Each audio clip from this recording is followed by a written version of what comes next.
How to Remove Insights from Instagram Step-by-Step Guide.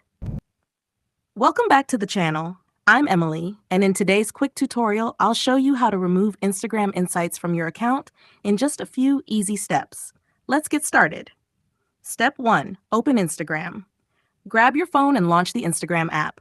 Make sure you're logged into the account where you want to remove Insights. Step 2. Check your account type. Head over to your profile.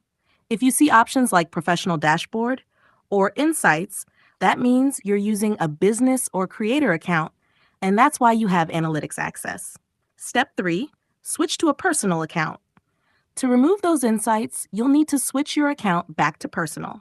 Here's how. Tap the three-line menu in the top right corner.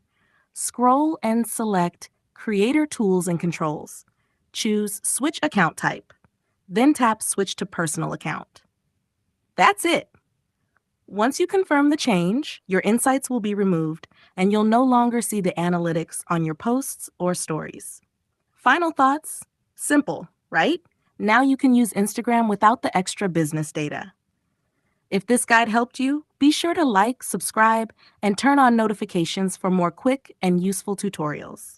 See you in the next video.